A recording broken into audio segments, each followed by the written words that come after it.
Hello students, welcome to my YouTube channel. Check exercise 9.3 question number 6.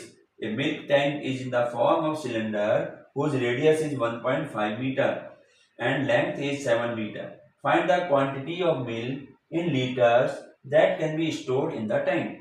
एक tank है जो cylindrically है और उसका रेडियस उसने दे रखा है 1.5 मीटर और उसकी लेंथ दे रखी है 7 मीटर। बच्चों जहाँ लेंथ है ना L, वैसे हम लेंथ तो एल कहते हैं, लेकिन जब हम क्वेश्चन को करते हैं क्योंकि हमारे पास पाई आर स्क्वायर एच आता है तो इस लेंथ को जगह हम एच का ही इस्तेमाल करेंगे। ठीक है ना, हम उसको पाई आर स्क्वायर एल भी लिख सकते हैं, वैसे तो volume pi r square l क्योंकि लेंथ दे रखा है, लेकिन यहाँ हम इसको जो है एच की फॉर्म में लेंगे। फाइंड द क्वांटिटी, अब हमें क्वांटिटी बतानी है उस सिलेंड्रिकल जो हमारा बर्तन है उसमें बताना है कि मिल्क की कितनी क्वांटिटी आएगी और वो क्वांटिटी हमें लीटर में निकालनी है। अब यहाँ पर देखो लीटर लिखा हुआ है तो आंसर हमारा लीटर में ही होना चाहिए। ठीक है ना, अगर लीटर नहीं लिखा होता तो हम मीटर में ही निकाल देते इसका आंसर, लेकिन आंसर लीटर। तो हमें क्या निकालना है, जब क्वांटिटी निकालनी मिल्क की क्वांटिटी का मतलब वॉल्यूम निकालना है, उसके अंदर कितना मिल्क आएगा तो जितना जगह घेरेगा वो वॉल्यूम होगा उसका जो है। तो यहाँ पर हम इसका जो है सॉल्यूशन पहले लिख लो क्या क्या दिया हुआ है। पहले हमें दे रखा है रेडियस, दे रखा है रेडियस ऑफ सिलेंडर्स, ऐसे लिख दो। जैसे रेडियम सिलेंडर का मतलब उसका बेस का रेडियस होता है, कितना देखा 1.5 मीटर और लेंथ इसको यहाँ हम एच कहेंगे, है ना, लेंथ के लिए एच का इस्तेमाल करेंगे। ये है 7 मीटर। अब हमें निकालना वॉल्यूम है, सिंपल सी बात है, वॉल्यूम निकाल देंगे, लेकिन ध्यान रखना है पहले इसकी दोनों की यूनिट देख लेना, सेम है तो दोनों में हम देख रहे हैं मीटर मीटर है, ठीक है, तो दोनों सेम है तो हम सीधा इसका वॉल्यूम का फार्मूला यानी वॉल्यूम या वॉल्यूम यानी या क्वांटिटी ऑफ मिल्क लिख दें, क्वांटिटी ऑफ मिल्क या वॉल्यूम ऑफ सिलेंडर,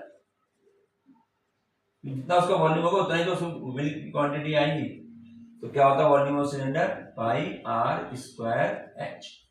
ना वैल्यू पुट करो, पाई की वैल्यू पुट कर दो, पाई 22/7 है। आर हमारा कहाँ है, रेडियस ये 1.5, तो 1.5 और उसका स्क्वायर है इंटू एच का मतलब यहाँ 7 है और ये इतना मीटर क्यूब आएगा।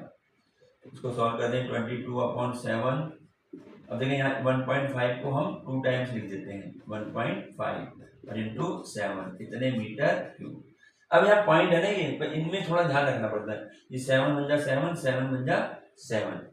अब या तो सीधा इसको यहाँ मल्टीप्लाई कर दो या पॉइंट हटा के भी उसको काट कैंसिलेशन वगैरह करो, ठीक है ना, वो तुम्हारी चॉइस है। इसको मल्टीप्लाई करनी है मल्टीप्लाई कर दो, देखो 22 की 1.5 से, बट मल्टीप्लाई पॉइंट में थोड़ा मल्टीप्लाई वगैरह का ध्यान रखना होता है। ये हो गया 5 2 जा 10, 5 2 जा 10 हो गया 11, 1 2 जा 2 आ गया और 1 2 जा 2 आ गया, इसको जोड़ा 2 3 3। अब यहाँ पॉइंट 1 के बाद है तो यहाँ 1 के बाद ये आ गया 33 आ गया, इन दोनों की मल्टीप्लाई करके। अब उसकी फिर 1.5 से करेंगे यानी 33 की 1.5 से मल्टीप्लाई कर दें फिर दोबारा, ठीक है, तो आ जाएगा 5 3 जा 15, 5 3 जा 15 और 1 16 और 1 3 जा 3, 1 3 जा 3, ऐसे कर दो 5 9 4। अब यहाँ पॉइंट लगेगा 1 डिजिट के बाद, तो 1 डिजिट यहाँ 49 पॉइंट, यानी इसका जो है ये आएगा 49.5, 49.5 यहाँ लिख देते हैं